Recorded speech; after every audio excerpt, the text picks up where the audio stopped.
So imagine for a second an urge to move that's so powerful you just can't stop.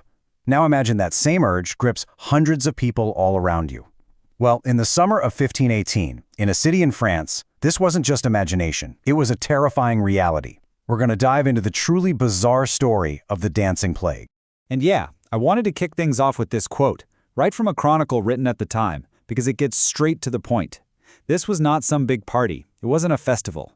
It was a deadly, unstoppable compulsion, where people literally danced until their bodies just gave out. And just look at this number. We're not talking about a few people here.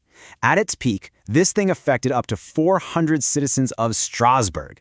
I mean, can you picture that?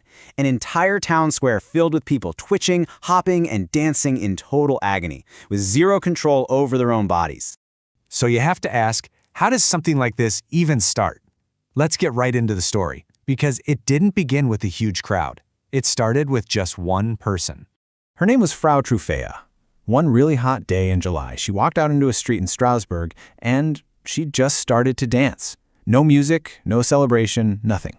She just danced and danced, drenched in sweat, her feet getting bruised and bloody, for almost a week straight. So what started with just Frau Troffea, well, it became contagious at a terrifying speed. Within just 1 week, she wasn't alone anymore. Over 30 other people had joined her in this frantic, endless dance. And by August, it was a full-blown crisis. 400 people, all dancing uncontrollably through the city streets. Okay, to even begin to understand how this could possibly happen, we need to kind of zoom out and look at the world these people were living in. Because Strasbourg in the early 1500s, it was a city on the absolute brink. Yeah, this really paints the picture, doesn't it? Chroniclers at the time actually called 1517 the bad year. People were starving because of failed harvests, year after year. New and terrifying diseases like syphilis were everywhere, on top of things like smallpox. There was this crushing poverty and a deep, overwhelming fear of God's wrath. And this fear was only fueled by church leaders who many saw as corrupt, living in luxury while everyone else suffered. This wasn't just a little stress. It was a desperate, hopeless powder keg waiting for a spark. So the city is in total chaos, and the authorities are desperate for answers. They're asking, what in the world is causing this bizarre and deadly dance? Was it God punishing them for their sins? Was there some kind of poison in the food supply, or was it something else, something nobody at the time could even begin to comprehend? Let's walk through the theories they came up with. The most popular idea at the time was supernatural. The people of Strasbourg, they believed in a saint named Saint Vitus, and a central part of that belief was that if you angered him, he could punish you with a curse of, you guessed it, compulsive dancing. So this cultural belief, it's a really crucial piece of the puzzle. Okay, so a more scientific theory points to something called ergot poisoning. It's a mold that grows on damp rye, which was a staple food for the poor. And it's known to cause muscle spasms and hallucinations, which, sounds pretty plausible. But here's the thing. The historical accounts all describe coordinated dancing, not just random twitching, and it really doesn't explain how just seeing someone dance could make you start too. The city council brought in local physicians who actually ruled out supernatural causes and came up with this diagnosis: hot blood. See, based on the old theory of the four humors, they thought people's brains were literally overheating, which was making them go mad. And the crucial point here is that their prescribed cure was based entirely on this flawed idea. And the cure they came up with is just almost unbelievable.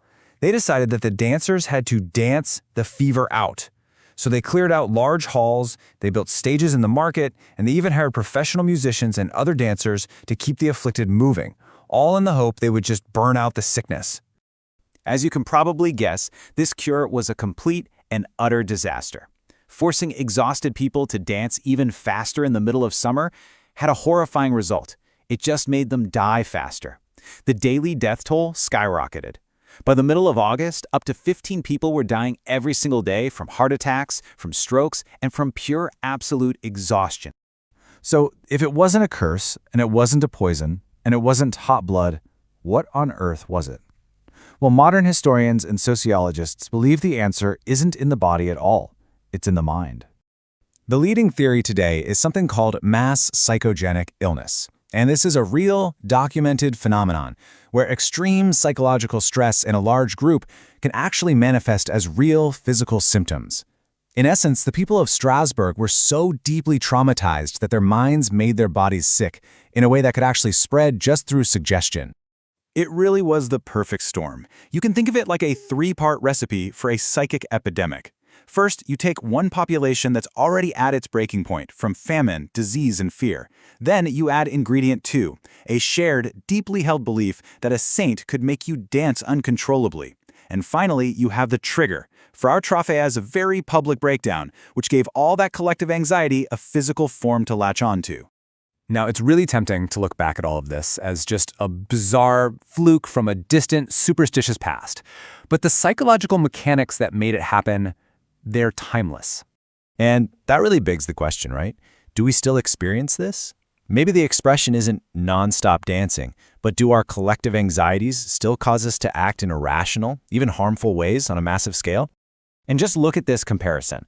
The specific triggers are different, sure, but the underlying pattern is eerily similar. The fear of famine and disease back in 1518 isn't so different from our modern anxieties around pandemics and economic instability. And where they had rumors spreading by word of mouth, we have social media and misinformation spreading ideas at the speed of light. And that, right there, is the final haunting takeaway from all of this.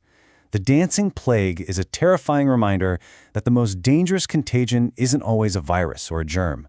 Sometimes it can be an idea, it can be a fear, or a belief that takes hold of a stressed-out population and spreads with absolutely devastating results.